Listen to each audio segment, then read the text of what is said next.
kalau Allah itu maha pengampun pada semua makhluk selama dia belum berakhir hidupnya dan dia datang kepada Allah untuk memohon ampun, walaupun dosanya itu banyak, maka ampunan Allah itu diberikan kepada dia besar, banyak.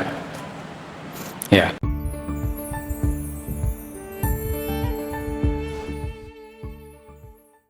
Assalamualaikum warahmatullahi wabarakatuh. Bismillahirrahmanirrahim. Alhamdulillahirabbil alamin wa bi ni'matihi tatimmu shalihat. Asyhadu an la ilaha illallah wahdahu la syarikalah wa asyhadu anna Muhammadan abduhu wa rasuluh. Allahumma shalli ala Muhammad wa ala ali Muhammad. Rabbi shrah li sadri wa yassir li amri wa hlul 'uqdatam min lisani yafqahu qawli. Bapak Ibu sekalian yang berbahagia, kita lanjutkan kajian kita insyaallah malam hari ini di surat Al-A'la. Saya bacakan mungkin berapa ayat ya? 3 ayat saja dulu nih. A'udzu billahi minasyaitonir rajim. Bismillahirrahmanirrahim. Sabbih isma rabbikal a'la alladzi khalaqa fasawwa walladzi qaddara fahada.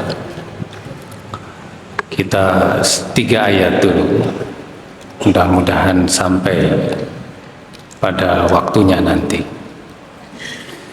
Jadi surat ini oleh sementara ulama tafsir disebutkan sebagai surat yang turut ke-7 ke Nabi Muhammad SAW. Urutan turunnya ke-7. Kalau urutan di mushaf itu surat ke-87. Kemudian surat ini garis besarnya itu berbicara tentang upaya membersihkan Allah dari pengertian-pengertian fisik. Jadi sabbih isma rabbikal a'la, atau kalau dilihat di kata depannya itu sabbih yang artinya itu subhana, mensucikan, dalam artian bahwa surat ini hendak menyatakan supaya kita menghilangkan semua anasir, semua faktor yang bisa membuat Allah itu tidak menjadi suci. Jadi hal-hal yang menghubungkan Allah sama dengan manusia, sama dengan materi, sama dengan makhluk, itu harus dihilangkan. Dan itu sebetulnya inti dari pesan di surat Al-A'la ini. Kata sabaha itu di dalam Quran itu banyak. Ada surat-surat yang disebut sab'u musabbihat, surat-surat yang di dalamnya itu ada kata sabaha atau kata subhan atau kata yusabbih. Jadi pesan dari ini surat-surat ini Bapak Ibu, kalau dirunut itu sangat ini sekali, sesuai urutannya menurut konsep bahasa. Di dalam bahasa Arab itu kan ada yang disebut dengan masdar. Masdar itu asal dari kata itu. Saya nggak tahu ya bahasa Indonesianya itu apa, atau bahasa Inggrisnya itu apa istilahnya, verb noun. Mungkin itulah Pak Eri itu. Kemudian yang setelahnya itu namanya fi'il madhi. Fi'il madhi itu kalau dalam bahasa Inggris past tense, itu kata kerja lampau. Kemudian setelahnya fi'il mudhari, kata kerja sekarang dan akan datang. Lalu yang terakhir itu di surat Al-A'la itu fi'il amr. Di sini fi'il amrnya itu sabbih. Sabbih itu artinya bentuk perintah, sucikanlah. Nah, di atasnya itu kata kerja sekarang dan akan datang. Atasnya lagi itu kata kerja lampau, atasnya lagi itu namanya masdar. Masdar itu asal katanya. Surat-surat apa saja yang semuanya itu ada subhana? Pertama surat Al-Isra. Kemudian yang kedua surat Al-Hadid. Kemudian yang ketiga surat Al-Hasr. Yang keempat itu surat Shaf. Yang kelima itu surat Jum'ah. Yang keenam itu surat At-Taghabun. Nah, yang ketujuh itu surat ini Al-A'la. penempatan surat itu dan penyebutan kata subhana itu mengikuti urutan konsep bahasa semuanya itu. Misalkan di surat yang pertama, di surat Al-Isra, subhanalladzi asra bi'abdihi lailan minal masjidil haram ila masjidil aqsa. Surat itu kan berbicara tentang Isra Mi'raj, ya. Kalimatnya untuk menyebut Allah Maha Suci itu dengan menyebut kata subhana. Tuh. Yang kalau diterjemahkan ya artinya Maha Suci. Tuh. Tapi ada kata alif nun di situ, subhan. Nah, kita pernah menyampaikan bahwa kalau ada sesuatu yang ada alif dan nun, itu maknanya sesuatu tersebut agung. Sesuatu tersebut besar. Sesuatu itu tidak bisa dirubah. Sesuatu itu di luar nalar manusia, kita tidak bisa mencerna. Misalkan insan, ya insan itu ada alif dan nun karena insan itu manusia artinya sempurna. Syaiton, ya syaiton juga ada alif dan nun karena penciptaan setan juga sempurna. Sifatnya juga sempurna, sempurna membangkang ya. Kehidupan di akhirat disebutnya hayawan, ada alif dan nun karena kehidupan di sana itu sempurna. Nah, di surat Al-Isra tadi itu, kata Maha Suci Allah itu disebutkan ciri kesempurnaannya dari tulisannya. Subhana. Tuh. Ada alif dan nun. Itu kalau dalam bahasa Arab namanya lil mubalaghah, untuk melebihkan sesuatu dan itu atas tinggi sekali sehingga akal kita manusia tidak akan nyampe ke situ untuk mengira-ngira kesucian Allah itu. Kalimat yang serupa itu Rahman. Nah, Rahman itu juga ada alif dan nun. Di beberapa surat kadang tidak pakai alif dan nun, biasanya pakai mad badal, fathah berdiri itu. Karena untuk menunjukkan kasih sayangnya Allah itu mubalaghah, begitu besar, begitu tinggi, begitu dahsyat. Atau yang serupa dengannya Gufron, ada alif dan nun untuk menyatakan kalau Allah itu Maha Pengampun pada semua makhluk selama dia belum berakhir hidupnya dan dia datang kepada Allah untuk memohon ampun, walaupun dosanya itu banyak, maka ampunan Allah itu diberikan kepada dia besar, banyak. Ya. Apa konteks yang harus disebutkan Maha Sucinya di sini? Ini saya cerita dulu tentang ayat-ayat ini ya, yang tadi saya sebutkan surat Al-Isra dan sampai Al-A'la ya. Karena surat itu yang pertama subhanalladzi asra bi abdihi, kenapa kita harus mensucikan Allah di situ? Sebab Nabi Muhammad itu dijalankan oleh Allah dari Mekah ke Masjidil Aqsa di Palestina, lalu setelah itu naik ke Sidratul Muntaha, sebelum subuh dia sudah balik lagi. Nah, siapa yang mampu melakukan itu? Kecuali Allah yang mampu melakukannya. Karena hanya Allah yang mampu, maka kita memuji dia dengan kata subhana. Dan pujiannya nggak biasa karena ada alif dan nun. Kalau bahasa anak-anak sekarang itu pujiannya to the moon, nah, sangat tinggi sekali gitu. Karena tidak mungkin manusia biasa melakukan itu. Ya, kita pergi dari Jogja ke Surabaya saja butuh waktu berjam-jam. Lah ini ke Sidratul Muntaha hanya butuh waktu tidak sampai semalam penuh, sebelum subuh dia sudah datang. Tuh. Makanya kita mensucikannya. Tuh. Dan tidak ada manusia yang mampu melakukan itu. Tuh. Ya memang ada manusia yang pernah ke bulan kan, tapi itu juga diragukan itu karena benderanya berkibar gitu ya. Karena di bulan kan tidak diyakini tidak ada angin, kok bisa berkibar itu. Yang dilakukan dulu oleh Amerika kan, orang Amerika yang namanya Neil Armstrong itu, yang dia pernah naik ke bulan sampai dia bawa batu dari bulan ya, lalu ada museumnya ya, banyak yang nyentuh gitu ya. Nah kalau di Ka'bah lebih lagi, batunya dari surga gitu. Nah, Neil Armstrong itu batu dari bulan gitu, sampai dibuat museumnya itu. Tapi orang meragukan apakah ia pernah dia pergi ke bulan gitu. Kalau dia pernah, kenapa nggak pernah pergi lagi sekarang gitu. Ya itulah ya. Jadi sejauh mana manusia itu bisa pergi, tidak sampai sejauh seperti Nabi Muhammad SAW ke Sidratul Muntaha. Karena tidak adanya manusia yang melakukan itu, karena yang terjadi pada Nabi Muhammad itu satu bentuk keajaiban yang maha dahsyat, maka untuk itulah kita mensucikan Allah. karena Allah lah yang mampu melakukan itu. Maka kalimat di depan dari surat itu adalah subhana. Kemudian di surat lain turun setelahnya ke bawah itu surat Al-Hadid. Surat Al-Hadid itu bentuk kalimatnya tidak sama dengan surat Al-Isra. Kalau surat Al-Isra itu tadi namanya masdar, asal kata subhan. Kalau di surat Al-Hadid itu bentuk kata kerja lampau, past tense. Sabbaha lillahi ma fis samawati wal ardh. Itu 3 surat itu bunyinya sama. Sabbaha lillahi ma fis samawati wal ardh.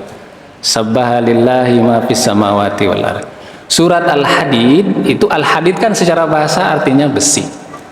Surat itu memang di dalamnya dimintanya kita mensucikan Allah karena kita ini dikasih besi. Nah, besi. Besi Bapak Ibu, besi lah kayak gini nih, ini besi. Besi itu bukan partikel, bukan benda yang berasal dari bumi. Itu sesuatu yang berasal dari luar bumi. Dalam konsep ilmu pengetahuan, dulu kala memang ketika sebelum bumi ini tercipta, satu dengan yang lainnya planet itu saling bertabrakan, hancur. Salah satu planetnya itu punya partikel besi yang begitu banyak sehingga pecahannya itu datang ke bumi. Seperti emas juga. Emas apakah benda dari bumi? Bukan. Permata apakah benda dari bumi? Bukan. Perak apakah benda dari bumi? Bukan. Semua kekayaan batu di bawah bumi itu semuanya bukan asalnya dari bumi, tetapi dari luar angkasa sebelum ketika dunia ini terbentuk. Semuanya diturunkan oleh Allah seperti hujan karena kehancuran semua alam semesta itu. Lalu terbentuklah bumi seperti sekarang yang di dalamnya menyimpan berbagai macam kekayaan, termasuk emas, termasuk perak, besi. Kita menggali biji besi itu, diolah sedemikian rupa jadi seperti ini. Dan semua bangunan itu pakai besi. Ya. Masjid ini juga ada besinya. Pondasi-pondasi rumah kita ada besinya. Senjata-senjata yang kuat kita pakai, ya, pakai besi juga. Pistol-pistol itu pakai besi juga. Ya. Siapa yang menjadikan, menurunkan itu kalau bukan karena Allah saja? Karena kuatnya besi itu, karena kemanfaatannya yang bisa didapat oleh manusia, maka kita disuruh untuk sabbaha. Disuruhnya kita untuk mensucikan Allah karena itu benda bukan berasal dari bumi. Ulama-ulama tafsir klasik itu tidak mengartikan anzala, diturunkan itu kan secara bahasa artinya diturunkan. Menurut mereka anzala itu artinya menjadikan. Kalimat yang menyebutkan bahwa Allah menurunkan rezeki dari langit, anzal, berupa besi, tembaga, perak, emas, apalagi lah, permata, semua kekayaan-kekayaan itu bagi ulama tafsir klasik, kata anzala itu bukan diturunkan tapi dijadikan katanya. Ya. Kenapa mereka mengatakan begitu? Karena benda itu sudah ada di bumi menurut mereka, karena mereka tidak meneliti, tidak mengkaji, tidak mengobservasi, tidak menggunakan penafsiran pakai ilmu pengetahuan. Jadi makna anzala itu buat mereka itu adalah sesuatu yang sudah ada di dalam bumi. Nah, dalam tafsiran modern pemaknaannya jadi lain lagi. Karena sekarang banyak teori yang menyebutkan bahwa semua benda yang ada di bumi itu bukan milik bumi, tapi milik dari luar. Siapa yang menjadikan itu semuanya? Siapa yang menghadirkan itu ke bumi? Allah. Dan kita menggunakan semua benda-benda itu dalam kehidupan kita. Karena manfaatnya yang begitu besar, kita tidak mampu mendatangkan itu besi dari luar angkasa, tapi Allah lah yang mampu melakukannya. Disuruhnya kita itu bertasbih. Sabbaha, ayo tasbih Allah. Karena saya yang menjadikan itu untuk kalian. Kira-kira begitu. Kemudian di surat berikutnya, yang bawahnya itu, surat Al-Hasr. Ya, surat Al-Isra, surat Al-Hadid, surat Al-Hasr. Al-Hasr itu artinya pengepungan. Apa yang terjadi di antara surat ini dengan kata adanya kata sabbaha di situ? Jadi Bapak Ibu sekalian, kita bisa bayangkan bahwa di surat ini itu bercerita tentang sekelompok kaum di kalangan orang-orang Yahudi yang ada di Madinah. Tuh.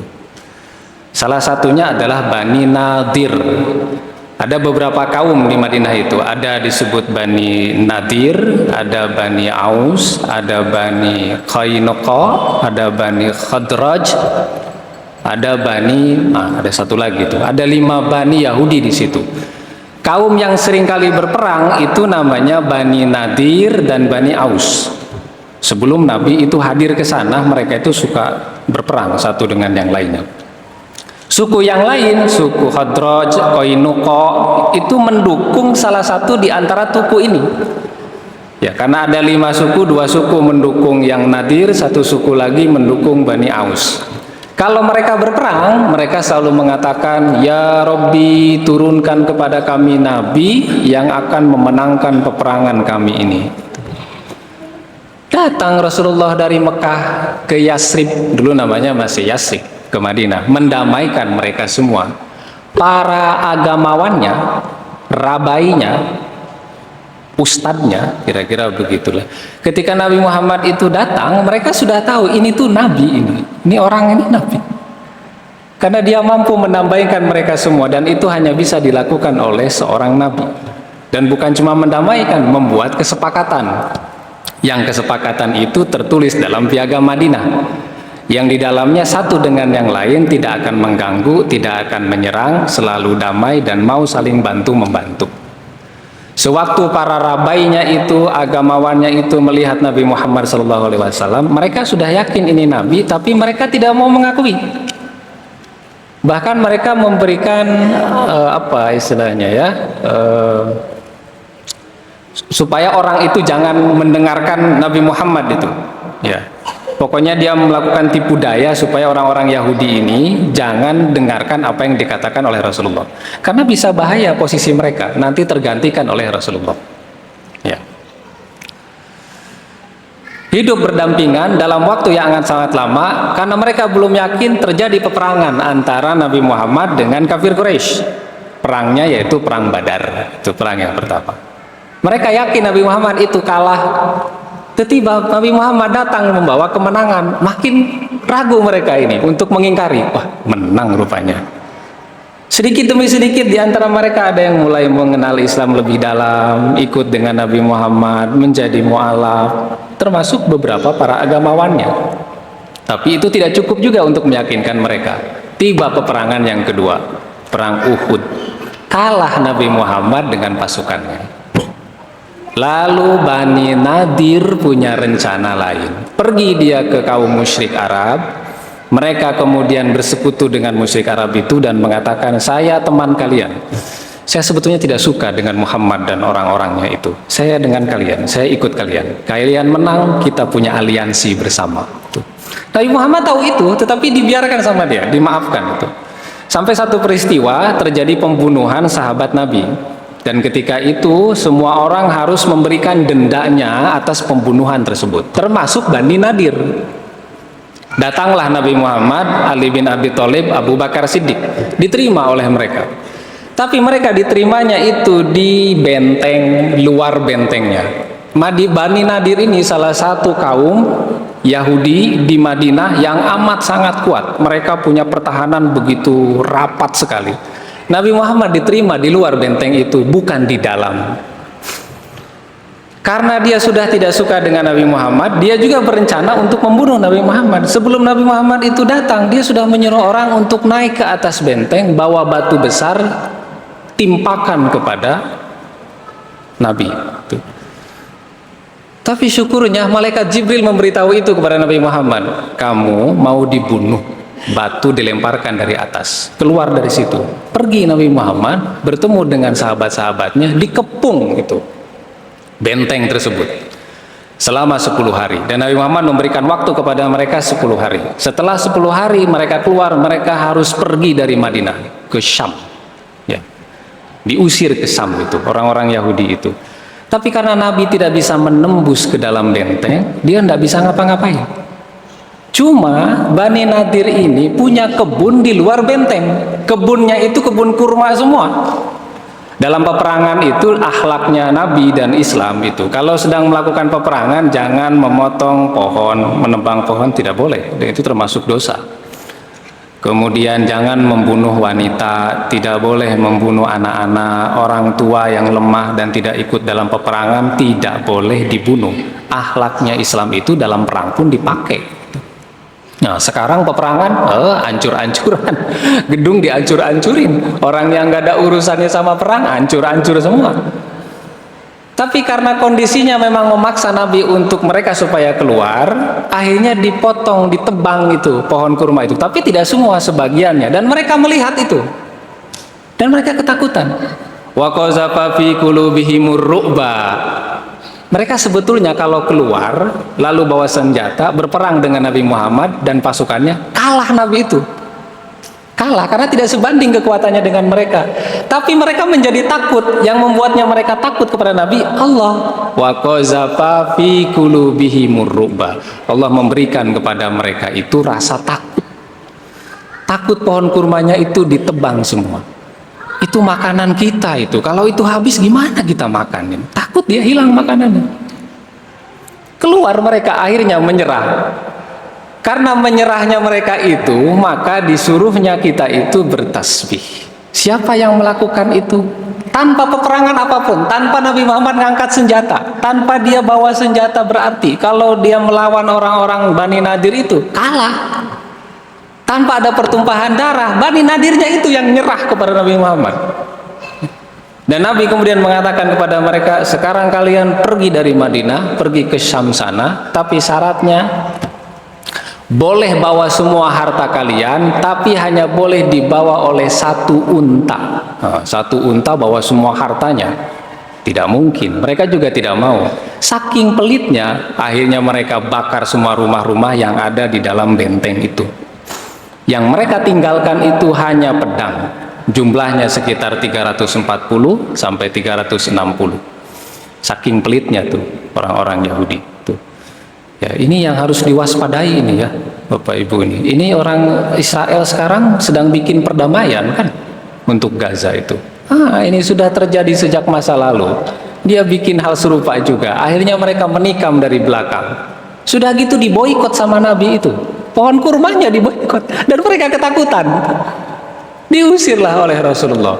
Karena kemampuan itu, karena keadaan itulah, maka Allah menurunkan di surat Al-Hasyr ini dengan kata sabbaha. Sucikanlah Allah karena kamu bisa menang itu tanpa peperangan. Siapa yang memenangkan itu? Allah sendiri. Kemudian sama setelahnya di surat As-Saff, kemenangan Nabi Muhammad dengan pasukannya itu karena Nabi Muhammad dengan pasukannya itu berbaris-baris, softnya itu rapi ya.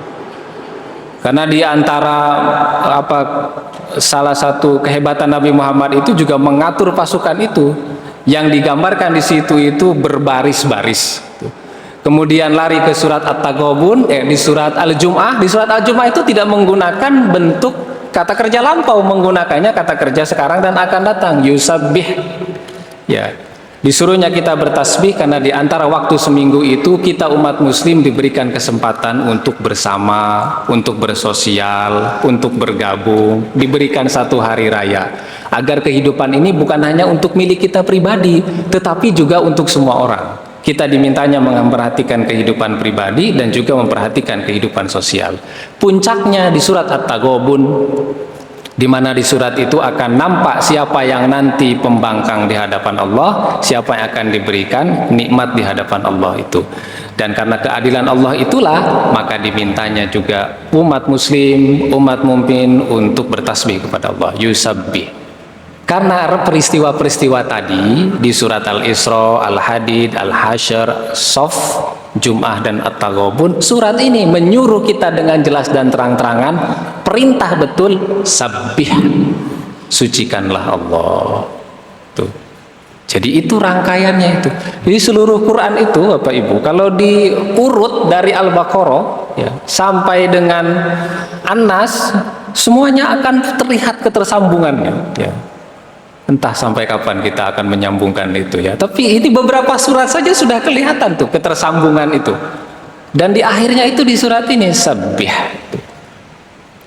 Nah, itu ceritanya ya di antara kata sabbaha yang ada di beberapa surat ini. Kita coba ke ayatnya. Sabbihisma rabbikal a'la. Sucikanlah nama Tuhanmu yang maha tinggi. Sucikan, sabbih ya.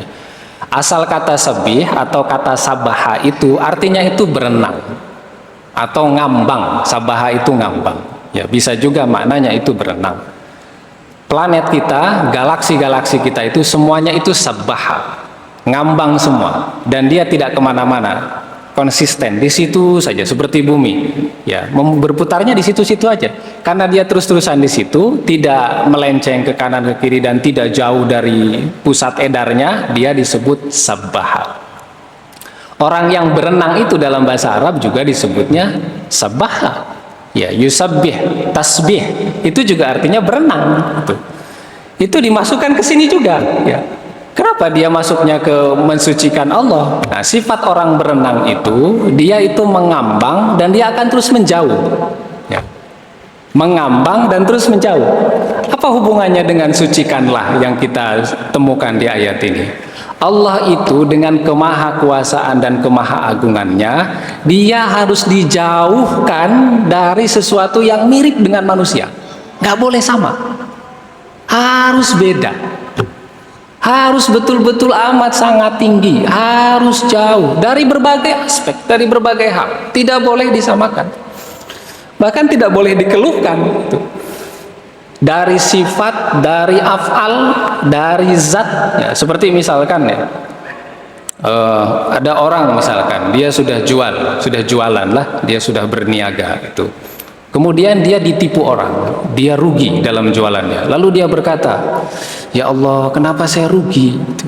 Saya kan sudah berusaha, usaha saya ini benar, usaha saya itu baik, kok saya bisa ditipu? Ini kenapa engkau melakukan itu? Saya itu sudah ibadah, saya sudah tahajud, saya sudah beramal soleh, tapi kenapa engkau memberikan ini kepadaku? Ah, orang begitu itu bukan orang yang tasbih. Itu bukan orang yang sabbah. Ya. Karena dia seolah-olah menyalahkan Allah atas apa yang terjadi kepada dia, dan dia mencoba untuk menjual ibadahnya itu di hadapan Allah. Ya. Atau satu bencana yang terjadi di satu tempat, ya. Kenapa bencana terjadi di sana, wahai Rob? Itu kan orang-orangnya baik semua, soleh semua. Mereka bukan pendosa. Kenapa engkau turunkan di sana? Kenapa engkau tidak turunkan di sini? Kenapa tidak diturunkan di tempat sana? Itu pun sama. Permisalan bagi orang yang dia tidak tasbih. Hal-hal pikiran begitu itu harus jauh dari Allah. Seperti orang berenang tadi itu. Ya. Harus dihilangkan. Kita tahu bahwa iblis itu tempatnya di neraka. Mungkin kita mempertanyakan, atau iblis sendiri mempertanyakan, saya tidak pernah tahu ya, apakah, saya kira tidak ada ayat yang menyatakannya. Iblis itu tahu bahwa dirinya itu akan berada di neraka pada akhirnya.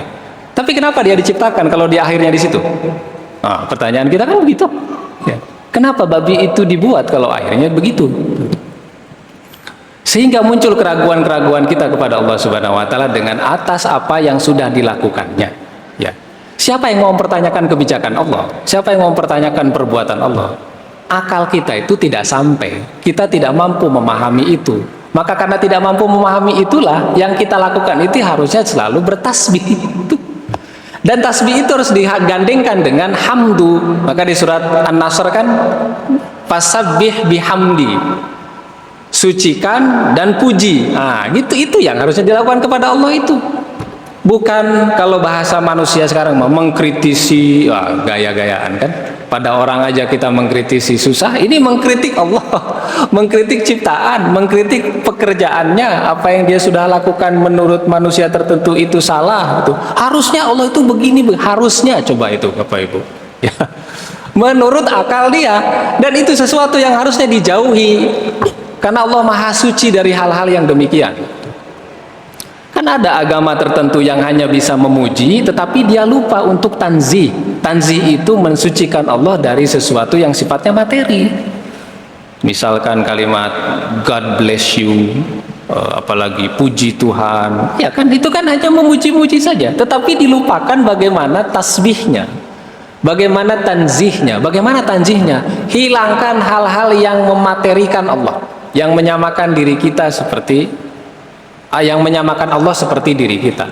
Apa yang Allah lakukan itu tidak akan sama dengan apa yang dilakukan oleh manusia. Tentu berbeda sekali.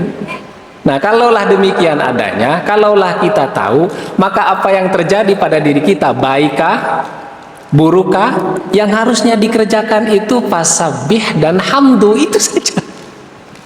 Ya, dan berat yang kayak gitu tuh. Ya, di antara kita yang mungkin banyak komplain ya tentang kehidupan kita yang tidak sesuai dengan apa yang kita mau. Ya. Dan di ayat-ayat setelahnya Allah itu menjelaskan itu, kalau kita itu sudah ditetapkan, sudah disesuaikan hidupnya, memang itu yang kita dapat. Allah memberinya segitu itu. Dan yang diberi itu mestinya oleh kita adalah dengan tasbih subhanallah. Itu. Apa yang harus ditasbihkan itu? Ismu. Ya, ismu, sabbihisma. Ya, sabbihisma itu ismu. Ismu itu nama atau juga bisa dimaknai sifat. Semua sifat Allah itu sebetulnya kalau dipadankan kepada manusia sama, ada, kemungkinan ada. Misal ya, Allah berbuat, kita juga berbuat. Tuh. Allah melihat, kita juga melihat. Allah mendengar, ya kita juga mendengar. Allah berbicara, kita juga berbicara. Tetapi sifat atau ismu yang harus kita tasbihkan kepada Allah itu tentu saja berbeda dengan sifat atau ismu yang dimiliki oleh manusia. Manusia mendengar, kita semua di sini yakin berbeda dengan mendengarnya Allah. Bahkan kita tidak tahu bagaimana cara Allah mendengar. Allah melihat berbeda dengan kita. Bagaimana cara Allah melihat? Kenapa cara Allah mendengar, cara Allah melihat itu tidak sama dengan manusia? Karena kita punya permulaan, Allah tidak punya permulaan. Kita ini awalnya tidak bisa ngomong, waktu lahir tidak bisa ngelihat juga kita. Sampai beberapa hari baru mata terbuka. Sampai beberapa waktu baru kita bisa mendengar. Sampai beberapa waktu lagi barulah kita bisa berbicara. Dan yang kita lihat dari mata kita itu, yang kita dengar dari telinga, dari mulut kita, terkadang itu hilang di tengah-tengah kehidupan kita. Hilang, mata kita nggak bisa melihat karena kecelakaan kah? Karena ada benda yang masukkah gitu. Setelah kita cukup berumur ya, setelah sepuh, mungkin pendengaran juga akan terganggu gitu. Bicara juga akan susah. Nah, karena demikianlah nama kita, sifat kita tidak bisa disucikan. Sementara sifat Allah itu tidak ada batas, tidak ada awal, tidak akan berakhir, tidak ada batas, di luar jangkauan kita. Gimana melihatnya kita tidak tahu, gimana mendengarnya kita tidak tahu. Allah hanya menyebutkan Dia Maha mendengar, Dia Maha melihat. Karena tidak ada batasnya itulah, maka kita harus tasbih. Yang ditasbihkan itu sifatnya itu di sini ism. Sabbihisma. Ya. Sucikanlah nama Allah itu dari kesempurnaannya. Karena Dia amat sangat sempurna dari yang dimiliki oleh manusia. Sabbihisma rabbikal a'la. A'la itu tinggi. A'la itu bisa dia maksudnya adalah ke sifat Allah itu sendiri. A'la itu bisa maksudnya ke Allah sendiri. Jadi yang harus kita tasbihkan itu, yang harus kita tinggikan ya Allahnya, ya juga sifat-sifatnya. Dulu di perang Ahzab, sahabat Nabi Muhammad itu salah satu perang yang membuat Nabi dengan sahabatnya itu berat, sangat berat itu. Ya, lalu orang-orang munafik itu, mereka itu dalam keadaan capek, dalam keadaan lelah, tiba-tiba datang 10.000 pasukan Romawi dan Persia.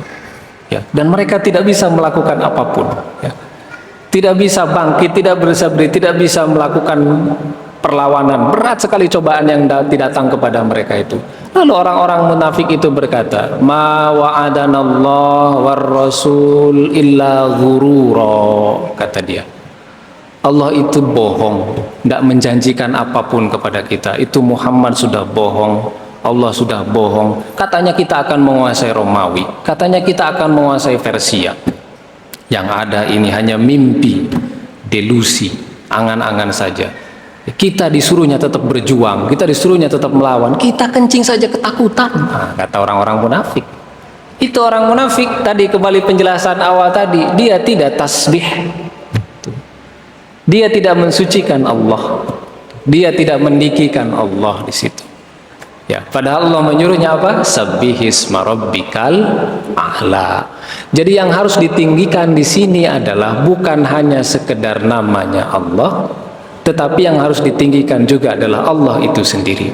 Ada penafsir yang lain yang menyebutkan bahwa yang dimaksud dengan a'la itu adalah az-zikr. Yang harus ditinggikan, disucikan itu adalah zikir kita kepada Allah. Ada lagi ulama tafsir yang menyebutkan bahwa yang dimaksud dengan al-a'la adalah as-sholat. Sholat itu sendiri.